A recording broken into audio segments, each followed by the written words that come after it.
우리 사랑하는 우리 성도님들, 우리 한 사람 한 사람 마음속에 여러 가지 간절한 소원이 있겠지만은 그 가운데 한 가지는 우리가 받은 은혜를 지속하기를 원하는 것입니다.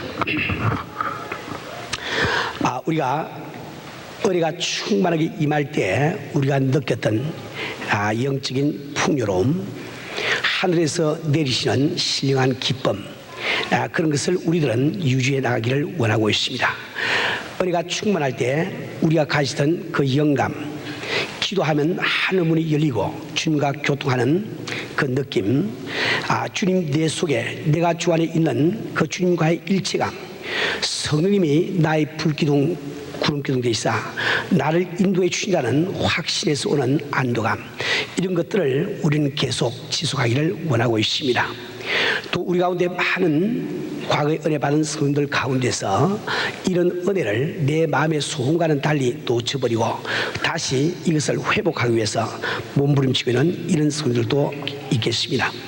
오늘은 바로 우리가 이런 은혜를 지속하는 비결은 무엇인가, 우리가 잃어버린 은혜를 다시 찾는 비결이 무엇인가, 여기에 대해서 같이 말씀을 상고하기로 하겠습니다.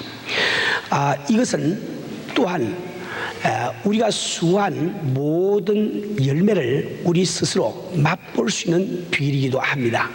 우리 생을 살아가면서 복 있는 사람은 내가 수고한 노고의 대가를, 그 열매를 스스로 먹을 수가 있는 사람입니다. 누가 불행한 사람이고 우리가 일을 하고 난 다음에도 그 열매를 스스로 맛볼 수 없는 그 사람이 불행한 사람입니다. 그런 사람을 어리석은 사람이라고 이야기를 합니다. 우리가 일생을 살아가면서 우리 신앙생활을 할 때 우리가 하고 있는 모든 수고의 열매를 영원한 그 나라에 가서 내가 맛볼 수 있는 비결이 바로 그곳에 있는 것입니다. 뿐만 아니라 이 비결은 우리가 이 생을 살아가며 하나님의 축복 가운데 살아갈 수 있는 그 비밀이기도 합니다. 우리 주님은 약속을 하셨습니다. 우리가 그분의 임재 가운데, 그분의 축복 가운데 우리가 거할 때 언제나 우리 육신도 강건할 수가 있는 겁니다. 그리고 우리 축복 가운데 우리가 하는 모든 일들이 형통한 가운데 우리가 신앙생활도 할 수 있는 겁니다. 이런 모든 비결은 같은 것입니다. 우리 사랑하는 우리 성도들, 오늘 저는 이 비결을 결론적으로 먼저 말씀을 드리겠습니다. 한마디로 요약해서 이야기하면 하나님의 말씀을 듣고 행하는 것이다. 말씀을 듣고 행하는 것이 바로 그 유일한 비결임을 우리는 알아야 되겠습니다. 오늘 이 성경 말씀은 우리가 하나님의 말씀을 듣는 것으로서 족하다고 말씀하고 있지 않습니다. 우리가 하나님의 말씀을 듣고 이해하는 것으로 족하다고 말하고 있지 않습니다. 우리가 하나님의 말씀을 듣고 이해하고 기억하고 있는 것으로 족하다고 말씀하고 있지 않습니다. 우리 주님께서는 오늘 본문 말씀을 통해서 우리가 말씀을 듣고 이해하고 알 뿐만 아니라 반드시 그것을 실천에 옮겨서 행할 때 그것이 바로 그 비결임을 말씀해 주고 있습니다. 오늘 읽은 본문 말씀은 우리가 잘 아는 대로 마태복음 5장부터 7장 사이에 나와 있는 산상보훈의 결론과 같은 것입니다. 이 산상보훈이라는 것은 천국에서 오신 우리 주님께서 이 세상밖에 알지 못하는 우리들에게 그 천국이 어떤 곳이고 그 천국의 성격을 우리에게 알려주시기 위해서 하신 말씀을 산상보훈이라고 부릅니다. 이 말씀을 하실 때 우리 주님은 산 위에 올라가서 앉으셔서 말씀을 하시기 때문에 산 위에서 가르치신 보배로운 가르침이라, 그래서 우리가 산상보훈이라 이렇게 부르게 되는 것입니다. 오늘 우리는 이 산상보훈을 간단하게 제가 그 요약을 해서 말씀을 드리고 그 다음에 오늘 본문 말씀을 좀 살펴보기를 원합니다. 그 다음에 우리가 바로 해야 될 일이 무엇인지 살펴보기를 원합니다. 조금 전에도 말씀드린 것처럼 우리 주님께서 산상보훈을 다 마친 다음에 총결론으로 하신 말씀이 이 말을 듣고 행하는 자는 반석 위에 집을 세운 지로운 자와 같으니 이렇게 말씀을 하고 있습니다. 오늘 저는 이 산상보온에서 말씀하고 계신 것을 다 풀어서 여러분에게 말씀을 할 수 없지만은 제목만 간단히 들어서 나가기를 원합니다. 이 말씀을 듣는 가운데 그 요약 가운데라도 내가 혹시 지금 행하고 있지 못한 일이 무엇인가 이것을 살펴보시고 그것을 행하는 사람이 되면은 바로 우리가 그 복을 받을 수가 있는 것이요. 마태복음 5장부터 우리가 살펴보면은 마태복음 5장 1절 2절에는 서론이 나와 있습니다. 예수께서 무리를 보시고 산에 올라가 앉으시니 제자들이 나온지라 입을 열어 가르쳐 가라사대. 우리 주님께서 이 산상보온을 말씀하게 된 경위를 설명하고 있습니다. 이제 5장 3절부터 10절 사이에는 어떤 사람이 천국 시민이 될 수 있고 천국 백성이 될 수 있는 그 자격이 나와 있습니다. 퀄리피케이션이 나와 있습니다. 우리는 이 부분을 흔히 팔복이라고 부릅니다. 근데 오늘 이 성경 말씀을 보면은 5장 3절부터 10절 사이에 보면은 우리 주님께서 천국을 소유하게 되는 그 사람이 가장 복이 있는데 어떤 사람이 천국을 소유하는고 심령이 가난해진 그 사람이 천국을 소유한다. 그럼 심령이 가난해지면은 어떻게 되는 거? 무엇을 보고 그 사람이 심령이 가난해진 것을 알 수 있냐? 그것은 그 사람은 반드시 애통을 하게 된다. 그 애통하는 것이 참된 애통임을 무엇을 보고 알 수 있냐? 온유한 마음을 갖게 된다. 이 온유한 마음이라는 것은 하나님의 말씀에 왈가왈부하지 아니하고 풀 죽은 참 이렇게 그 채소처럼 순이 죽은 채소처럼 그저 주님의 말씀에 그저 따라 순종하는 것을 온유한 마음이라고 부르는 거예요. 이렇게 온유한 마음을 가지게 되면은 반드시 의에 줄이고 목마르게 된다. 이것은 무슨 뜻이가 아니까 그리스도를 사모하기를 마치 줄인 자가 떡을 사모하듯이 혹은 목마른 사슴이 물을 사모하듯이 그렇게 예수를 사모하게 된다. 그래서 그 예수를 그렇게 사모하는 그 사람은 반드시 긍휼히 여기는 자가 된다. 이 긍휼히 여긴다는 이 말씀은 하나님께서 우리를 긍휼히 여기심 같이 그 같은 마음을 가지고 형제 자매를 대할 수 있게 된다는 겁니다. 그렇게 긍휼히 여기게 되는 자는 비로소 예수님의 보혈로 말미암아 마음이 청결하게 된다고 말씀을 하고 있습니다. 이렇게 마음이 청결하게 된 그 사람은 화평케 하는 자가 된다고 말씀을 하고 있어요. 화평케 하는 자는 이 말씀은 하나님과 원수되어서 살고 있는 절망 가운데 살고 있는 그 많은 영혼들을 하나님과 화평케 하는 즉 전도자의 생활을 한다는 겁니다. 이렇게 전도자의 생활을 하려고 하면 즉 이 세상에서 복음을 전하려고 하면 반드시 이 세상에서는 핍박을 받게 되어 있다. 이렇게 결론이 되어 있는 겁니다. 그 다음에 5장 13절부터 16절, 11절부터 12절 사이에서는 우리가 일단 천국 백성이 되고 나면 세상 사람들이 우리에게 대해서 어떤 반응을 보이는지 그에 대해서 설명을 하고 있습니다. 5장 11절, 12절 말씀을 그대로 읽어보면 나를 인하여 너희를 핍박하고 거짓으로 너희를 거스려 모든 악한 말을 할 때에는 너희에게 복이 있나니 기뻐하고 즐거워하라. 하늘에서 너희의 상이 큼이라. 너희 전에 있던 선지자들을 이같이 핍박하였느니라. 다시 말하면 천국 백성에 대한 이 세상의 반응은 핍박으로 나타남을 이야기를 하고 있습니다. 우리가 일단 예수를 믿고 주님을 내 마음속에 영접하게 되면 이제 세상에서 환영받을 것은 일단 포기를 하셔야 되겠습니다. 그렇다고 해서 꼭 세상에서 핍박받을 짓만 알아서 찾아가면서 하라는 이런 뜻은 아니죠. 우리가 복음을 전하게 되면 복음을 알지 못하는 받아들이지 못하는 그 사람들은 자연히 우리를 핍박해야 되다. 이렇게 말씀을 하고 있는 겁니다. 자, 그런데 5장 이제 13절부터 16절 사이에 가면은 그러한 세상에서 우리 천국 시민들이, 천국 백성들이 감당해야 되는 임무가 무엇이냐? 그것은 바로 우리가 그 세상에서 빛과 소금의 직분을 감당해야 된다. 이렇게 말씀을 하고 있는 겁니다. 이제 5장 17절부터 48절 사이에서는 율법을 확대시키고 있습니다. 무슨 말인가 하니까 우리 모세를 통해서 하나님의 십계명을 주시는데 우리 예수님이 직접 오셔서 그 십계명을 주신 하나님의 뜻을 좀 더 풀어서 자세히 우리 사람들께 설명을 해준다 말입니다. 그래서 우리 주님은 살인이라든지 간음이라든지 이혼이라든지 맹세라든지 보복이라든지 사랑과 같은 이런 주제를 가지고 하나님의 뜻을 우리에게 더 깊이 설명해 주고 있는 것을 우리는 알게 됩니다. 이제 6장에 들어가게 되면 1절부터 마지막 절인 34절까지 천국 백성의 경건 생활에 대하여 말씀하고 있습니다. 원래 천국 백성이란 하나님의 존전에서 하나님의 주권 아래 하나님의 은혜 가운데 사는 사람들을 말합니다. 그렇기 때문에 천국 백성들은 어떤 신앙 활동을 하든지 그 신앙 활동의 목적이 사람의 관심을 끄는 것이 아니라 바로 하나님의 관심을 끌기 위해서 해야 된다. 이것을 결론적으로 우리 주님은 말씀을 하고 계신 거예요. 그래서 우리 주님께서는 구제와 기도와 금식을 예를 들어서 우리에게 설명을 해주고 있습니다.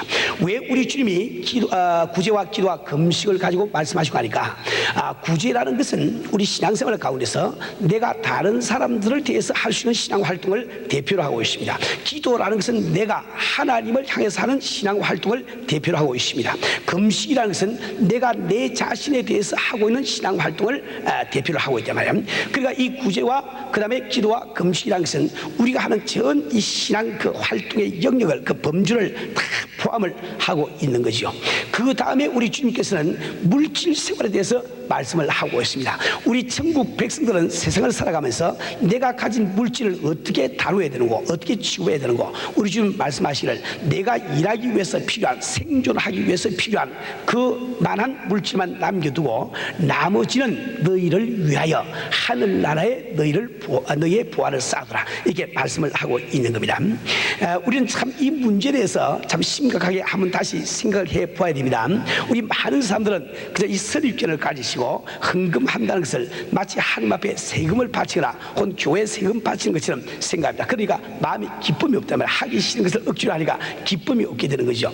그런데 우리 주님께서는 한 번도 너희들이 나를 위해서 이 주님을 위해서 그 물질을 바치라 이런 말씀 한 적이 없어요. 너희 자신을 위해서 너희 부활을 하늘나라에 쌓아두라. 그럼 왜 그런가 하니까 우리 모든 사람들이 생을 살아가면서 내 생명 다음으로 귀하게 여기는 것이 물질 아닙니까? 누가 물질을 다 귀하게 여기다. 그 물질을 얻기 위해서 얼마나 많은 시간을 피땀 흘려가면서 우리가 수고를 하게 말이에요. 그런데 그 귀하게 참 버는 그 돈들을 그 재물들을 내가 영원한 하늘나라에 갈 때 한 푼도 가져갈 수 없지 않느냐. 그러나 천국 백성에게만은 그것을 영원한 하늘나라로 가져갈 수 있는 그 참 이 길을 열어주었는데 그것이 바로 하늘나라의 부활을 사는 길이라 즉 헌금이 되는 거예요. 이 헌금을 뜻을 잘 알게 되면 헌금이 얼마나 재미있는지 이루 말할 수가 없습니다. 우리 교회에서 바로 주일 대예배 시간에 헌금을 한 번만 시키는 이유가 하는 그 이유가 바로 거기 있습니다. 우리 한국 성도들 이상하게 이걸 잘못 알고 있어요. 그래서 어린이 10명 가운데 7, 8명은 무조건 하고 헌금되는 것은 세금 바치는 거로 착각을 한다 이 말입니다. 제가 옛날에 예수 안 믿으면서 교회를 다닐 때 그 교회에 오신 어떤 그 초신자가 아주 재미있는 이야기를 한 적이 있어요. 그 교회에서는 예배 형식이 목사님께서 설교를 하시기 전에 광고하시고 인사하시고 헌금 다 하고 이제 설교로 들어가는 이런 예배 형식을 쓰고 있는데 그때 처음 교회에 나오신 분이 나가시면서 투덜투덜 하시는 말씀이 이 교회가 이렇게 야박할 수가 있나? 아니 설교를 하고 돈 받지 그래 설교를 하기 전에 돈부터 먼저 받아? 투덜투덜하면서 나갑니다. 이런 분들은 헌금이라는 것을 설교 들은 값으로 내는 것을 잘못 아니까 그런 이야기를 하는 거죠. 여하튼 우리 주님께서는 이 성도의 물질 생활은 너희를 위해서 너희가 생존하기에 필요한 것 그것을 남겨두고는 나머지는 하늘나라에 쌓아두는 것이 좋다 이렇게 말씀을 하고 있는 겁니다. 자, 6장 25절부터 34절 사이에서는 천국 백성이 구하여야 할 것이 무엇인가? 우리는 이제 천국의 시민권을 갖고 있기 때문에 세상 사람들과 수준이 다르다는 거예요. 이 세상 사람들은 무엇을 먹을까, 무엇을 마실까, 무엇을 입을까 그것을 구하면서 살지만은 이제 천국 백성된 우리의 수준은 그 나라와 그 의를 구하는 것 이것이 바로 우리가 구할 것이라고 우리 지금 말씀하겠어요. 우리가 그 나라와 그 의만 구하면은 우리에게 필요한 모든 것을 하나님께서 더해 주시라고 약속을 하고 계신 겁니다. 그 다음에 이제 그 7장으로 넘어가게 되면은 7장에는 경건한 천국 백성의 행동 규범이 나와 있습니다. 우리 경건된 천국 백성이 이 생을 살아갈 때 우리는 어떻게 살아야 될 것인가 그 행동 규범이 나와 있단 말이에요. 그래서 1절부터 5절 사이에서는 여하튼 결론적으로 비판하지 말아라, 남을 판단하지 말아라, 이게 말씀을 하고 계신 겁니다. 자, 그 다음에 6절에서는 보면은 거룩한 것을 개에게 주지 말며 너희 진주를 돼지 앞에 던지지 말아라, 이런 말씀이 나옵니다. 이건 무슨 뜻인가 하니까 우리 천국 백성들이 이 세상을 살아가면서 귀한 것, 즉 천국을 위한 일, 복음, 이 교회를 위한 일, 이런 그 일들을 예수를 안 믿는 사람에게 맡기지 말아라. 그렇게 맡겨놓으면 그 일도 망칠 뿐만 아니라 그 일한 그 사람도 구원을 받지 못하고 영영 실족을 해버리고 만다는 거예요. 그래서 귀한 것을 귀하게 알아서 함부로 누구에게 맡기지 말고 이 예수를 영접하고 제대로 믿는 사람에게 맡기라, 이런 뜻이 그 속에 포함이 되어 있는 겁니다. 이제 7절부터 12절 말씀 보면은 이웃을 향하여 좋은 것을 주어라. 우리 서로 이게 대인관계를 맺을 때 우리 주님이 하신 말씀은 그저 좋은 것을 이웃에게 주어라, 이렇게 결론적으로 말씀을 하고 있습니다. 그래서 그 12절 말씀에는 유명한 황금률이 나와 있죠. 그러므로 무엇인지 남에게 대접을 받고자 하는 대로 너희도 남을 대접하라. 욕만 하면은 문제 다 끝나버리고 마는 거예요. 남에게서 대접을 받고자 하는 대로 내가 남을 대접해 주어라. 이것만 우리가 지키게 되면 다 끝나버리고 마는 거죠. 자, 그 다음에 13절 14절에는 천국 백성은 좁은 문으로 들어가야 함을 이야기합니다. 세상으로 가는 길은 넓지만은 그것은 사망길이요, 우리 십자가의 길은 좁게 보이지만은 들어가 보면은 그처럼 넓은 곳이 없어요. 천국이 그 속에 있으니까 참 넓고 좋지요. 그러나 우리가 일단 들어갈 때는 좁은 문으로 들어가야 된다. 그래서 15절부터 23절 사이에서는 거짓 선지자들을 삼가라고 말씀을 하고 있습니다. 여기서 거짓 선지자라는 것은 절대로 무슨 문선명이나 무슨 이런 그 이단들을 지금 이야기하고 있는 것이 아닙니다. 여기 거짓 선지자라고 하는 것은 우리 똑같이 기독교를 믿고 있는 그 종교 지도자들 가운데 너희들이 거짓 선지자를 삼가라, 이렇게 말씀을 하고 있는 거예요. 우리 주님은 말씀하시기를 그들은 양의 옷을 입고 나오나 속에는 노략질하는 이리와 같다고 말씀하고 있습니다. 다시 말하면 참 이 복음을 들고 성직자로서 여러분 앞에 나오지만은 그러나 그 속에 만약에 여러분을 통해서 나의 일을 취하려고 하면 내가 경제적인 이익을 취하거나 내가 영광을 받거나 내 명예를 위하는 그런 생각이 있으면 그것은 바로 거짓 선지자임을 우리 주님은 말씀을 하고 있습니다. 이 거짓 선지자를 가려내기 위해서는 복잡하게 생각할 필요가 없이 열매를 보고 안다. 그 종교 지도자의 개인 생활을 보아라.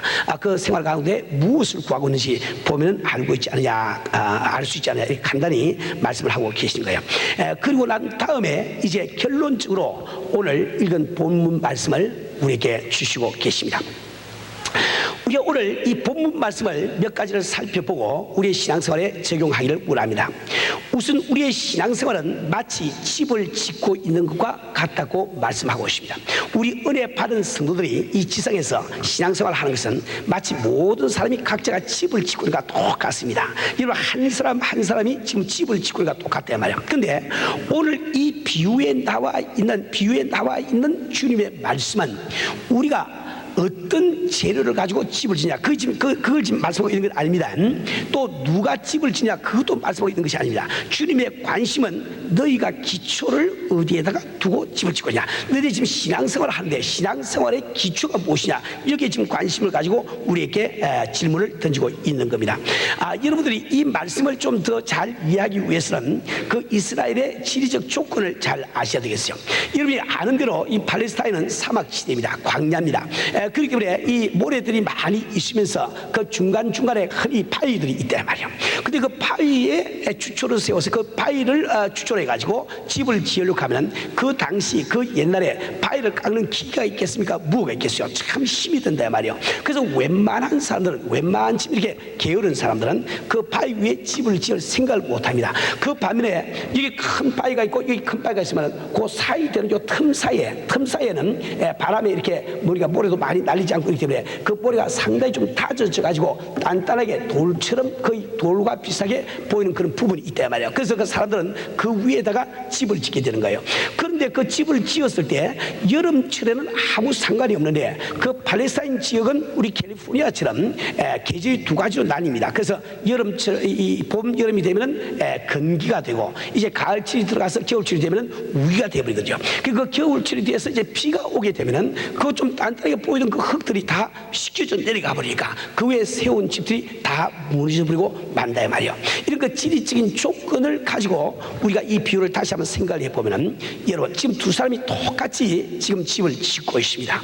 두 사람이 똑같은 재료를 가지고 집을 짓고 있습니다. 똑같은 설계도를 가지고 집을 짓고 있습니다. 똑같은 정확성을 가지고 집을 짓고 있단 말이야. 똑같은 구조로 집을 짓고 있단 말이야. 그래서 그 집을 지어 놓았을 때 딴 사람이 보기에 아무 차이가 없습니다. 여름 동안은 아무런 차이가 없는데, 차이가 언제 오는 거 하니까 이제 겨울철이 와서 비가 오고 창수가 나고 바람이 불어오기 시작하면 이거는 아무리 큰 집을 지어놔도 밑에 기초가 씻겨 내려가 버리니까 그대로 무너질 수밖에 없단 말이에요. 오히려 집이 크면 클수록, 높으면 높을수록 더 잘 무너진다는 이 사실을 우리가 참 잘 알아야 됩니다. 우리 사람, 우리 성도들, 우리는 신앙생활을 하면서 각기 집을 짓고 있습니다. 우리는 똑같이 은혜 받은 다음에 똑같이 열심히 찬양드리고, 똑같이 우리가 참 기도 열심히 하고, 똑같이 우리 전도 열심히 하고, 똑같이 모여서 우리가 참 이렇게 예배를 잘 드리고 또 성도의 교제도 나눈다 말이에요. 이것은 우리가 언뜻 보기에 A라는 사람과 B라는 사람 사이에 전혀 이 차이가 없이 보일 때가 참 많이 있습니다. 그런데 차이는 언제 오는가 하니까, 우리에게 겨울이 닥쳐올 때, 내게 어려운 시련이 닥쳐오고 내게 어려운 환경이 닥쳐올 때 차이가 나버리고 맙니다. 이제 참 이렇게 든든한 기초의 반석 위에 기초를 세우고 집을 지은 그 사람은 그런 어려운 역경이나 환경이 닥쳐도 굳건히 견뎌나가지만은, 그렇지 못한 사람은 자기 받은 은혜를 놓쳐버리게 되고 만다 말이에요. 그런데 우리가 신앙생활을 할 때는 반드시 우리에게는 겨울철이 오게 되어 있습니다. 우리는 두 주 전에 10편 23편 강의를 우리가 들으면서, 우리 참 좋은 목자는 자기 양을 사랑하기 때문에 그 여름철에 고산지대에 있는 좋은 풀을 그 양떼들에게 먹이를 원합니다. 원하는데 그 고산지대에 이른 길은 오직 골짜기를 통해서라야만 올라가지 땅길을 통해서는 올라갈 수 없다고 말씀을 드렸어요. 이와 꼭 마찬가지로 우리의 목자 되신 우리 주님도 우리가 현재 처해 있는 은혜의 상태보다는 훨씬 더 좋은 것을 우리에게 주기를 원합니다. 우리에게 신령한 축복을 주시고 아주 참 이렇게 영적인 그 풍요 가운데 우리를 살게 하기를 원하신다 말이에요. 그런데 그곳까지 인도하는 길은 바로 낮은 골짜기를 통해서 올라갈 수밖에 없는 거예요. 그래서 우리 주님께서는 때로 우리에게 역경을 허락하시고 우리에게 어려운 환경을 허락하신다 말이에요. 그런데 그래서 그 시편 기자는 그것을 사망의 엄침한 골짜기라고 부르고 있습니다. 우리는 신앙생활을 하면서 비록 우리 주님이 우리의 목자가 되시고 계시지만은 우리는 사망의 엄침한 골짜기를 지나가는 것을 어떻게 할 수가 없다 말이에요. 그런데 주초를 반석 위에 두어서 집을 지은 그 사람은 그런 사망의 엄중한 골짜기를 지나갈 때 무사히 통과해서 아주 주님이 예배하신 참 이렇게 좋은 초장까지 올라갈 수가 있지만, 똑같이 아무리 딴 사람들 보기에 기도 많이 하고 철야 많이 하고 전도 많이 하고 했다 할지라도 그 기초를 모래 위에 잘못 세운 그 사람은 바로 그 엄침한 사망의 골짜기에서 좌절돼 버리고 만다 말, 내가 받은 은혜를 쏟아버리고 만다 말입니다. 그래서 오늘 이 성경 말씀은 우리 주님은 무엇을 지금 말씀하고 있습니까? 무엇이 과연 반석 위에 주초를 두고 집을 세운 사람이야? 어떻게 한 사람이 모래 위에 기초를 두고 집을 세운 사람이냐? 그것을 단적으로 말씀하셔서 우리 주님께서는 우리가 하나님의 말씀을 듣고 그대로 행하는 그 사람은 내게 어떤 어려운 일, 어떤 역경이 닥쳐와도 그것을 주님의 인도함을 따라서 잘 통과해 지나가서 그 풍요로운 은혜 가운데 사는 것을 경험을 하게 되는 거예요. 그러나 내가 기도 많이 하고 내가 딴 걸 다 한다 할지라도 하나님의 말씀대로 사는 이 기초가 없으면 내가 그 겨울철이 오기 전까지는 집이 든든한 것 같은데 그 어려운 시험과 역경이 닥쳐올 때 형편없이 무너져버리고 만 것을 우리는 발견을 한다 말입니다. 우리 사랑하는 우리 성도들, 여러분들은 내가 받은 은혜를 지속하기를 원하시는 분들이 계실 거예요. 지금 내가 만약에 받은 은혜를 놓치다 할지라도 우리는 낙담할 필요가 없죠. 이제 주님의 말씀을 하고 뜻을 알고 우리가 그대로 행하면은 이제 잃었던 은혜도 회복이 될 수가 있는 거예요. 내가 갖고 있는 은혜를 놓치지 않을 뿐만 아니라 잃었던 은혜까지 내가 다 회복을 할 수 있는 길이 있단 말입니다. 바로 그것이 우리가 하나님의 뜻을 알고 그 말씀대로 행동으로 옮기는 것, 그 말씀대로 사는 것이라는 것을 우리가 분명히 알려드리겠습니다. 우리 사랑하는 우리 순들, 여러분 가운데 내가 정말 첫사랑을 잃지 아니하고 그대로 유지하면서 보다 나은 신앙 상태로 나아가기를 원하고 있습니까? 여러분 가운데 내가 은혜를 잃어버렸기 때문에 그 첫사랑을 회복하기를 원하고 있습니까? 그렇다고 하면 여러분은 말씀대로 행하기로 작정을 하세요. 그 위에는 다른 길이 없습니다. 이 성경 말씀을 보니까 성경 말씀에 쉬지 말고 기도하라고 되어 있습니까? 그러면은 그대로 행하십시오. 그 위에는 다른 길이 없습니다. 이 성경 말씀에 보니까 하나님의 말씀을 연구하라고 되어 있습니까? 그럼 그대로 행하세요. 그 위에는 다른 길이 도무지 있을 수가 없는 겁니다. 이 성경 말씀에 보니까 남을 나보다 낮게 여기라고 되어 있습니까? 그럼 오늘 이 시간부터 그 남을 나보다 낮게 여기세요. 그 위에는 다른 지름길이 없다 말입니다. 이 성경 말씀에 보니까 이웃이 7번씩 7번을 잘못을 저질러도 용서해 주라고 되어 있습니까? 그럼 그대로 행하세요. 그 위에는 다른 길이 없다 말입니다. 이 성경 말씀에 보니까 이웃을 내 몸처럼 사랑하고 되어 있습니까? 그럼 우리는 그대로 실천하는 그 길 위에는 우리가 은혜를 지속하는 길도 없고 잃어버린 은혜를 회복할 길도 없다 말이에요. 이 성경 말씀에 방언으로 기도하라고 되어 있습니까? 그럼 그대로 순종하시고 방언으로 기도하세요. 그것이 내가 은혜를 지속하는 유일한 길이다 말입니다. 이 성경 말씀에 보니까 병든 자에게 손을 얹고 기도하라고 되어 있습니까? 그대로 믿음으로 행하세요. 순종하는 그 사람에게 은혜가 지속되는 역사가 일어난다 말입니다. 우리 사랑 우리 순들, 우리가 받은 이 은혜를 지속하는 길이 무엇인지 알아야 우리가 놓친 은혜를 회복하는 길이 무엇인지 알아야 오늘 우리가 얼마나 많은 성도들이 내가 받은 은혜를 놓쳐버리고 안타까이 그것을 찾아서 금식기도 하며 철학기도 하며 새벽기도 하며 무엇을 다 해보지만은 내 마음속에 그 잃었던 상을 찾지 못하고 은혜를 회복하지 못해서 참 이렇게 고심하고 있는 성도들이 얼마나 많으십니까? 그 한 게 다 중요하지만은 그것이 하나님의 말씀이기 때문에 그 하나님의 말씀이면 무엇이 행하는 이 실천에 옮기는 이 생활을 하지 아니하고는 우리는 그 은혜를 다시 회복할 수가 없는 거예요. 우리 사랑 우리 순들, 우리가 이 하나님의 말씀을 듣고 행한다는 것, 이 한국 사람들에게 참 힘이 듭니다. 이 세계 여러 그 크리스천들을 보면은 이 미국 사람들이나 이 서구 사람들은 이 하나님의 말씀을 행하는 요면을 참 잘하는데 우리 한국 사람들은 믿음으로 구원받는다. 이건 참 잘해요. 그건 뭐 믿음으로 구원받는 건 참 잘하는데 이 말씀을 행하는 것은 아주 우리 한국 교인들에게는 약점이에요. 약점이에요. 그러나 우리가 정말 그 하나님의 말씀대로 행하는 그것이 바로 우리 은혜를 지속하는 기량서 우리가 할 때 우리는 힘들지만은 안 할 수가 없을 거예요. 그뿐만 아니라 우리가 이 하나님의 뜻을 알고 그 말씀대로 행한다는 것은 내가 이 지상에서 수고한 모든 열매를 주님의 나라 갔을 때 거기서 맛볼 수 있는 비결이 될 수 있는 거예요. 내가 행한 모든 일 때문에 주님을 만났을 때 상급받을 수 있는 길이 된다는 겁니다. 내가 그 하나님의 말씀대로 사는 것이 행하는 그것이 주님이 예비하신 약속하신 모든 축복을 이 세상에서 맛볼 수 있는 비밀이 될 수가 있단 말입니다. 그래서 우리 오늘 정말 참 우리 한 사람 한 사람이 정말 이 신앙의 근본을 잘 알아서 우리가 하나님의 말씀을 듣고 그대로 행하기로 우리가 작정을 해야 되겠습니다. 우리 사랑 우리 순들, 우리 주님은 마귀가 와서 자기를 시험할 때 우리 좀 이런 말씀하시죠. 사람이 떡으로만 살 것이 아니요 하나님의 입으로 나오는 모든 말씀으로 살 것이다. 사람은 떡으로만 사는 것이 아니라 하나님의 입으로 나오신 모든 말씀으로 사냐. 이것은 주님의 고백이기 때문에 바로 우리의 고백이 되어야 됩니다. 이 세상을 이길 수 있는, 마귀를 이길 수 있는 그 참 이 무기가 바로 나는 하나님의 자리가 되었기 때문에 그 아버지의 입에서 나오신 말씀으로 살겠다. 이 세상 지식이나 이 세상의 방식을 가지고 사는 것이 아니고 오직 하나님의 말씀으로 살겠다는 이 고백이 우리 가운데 있어야 된다 말입니다.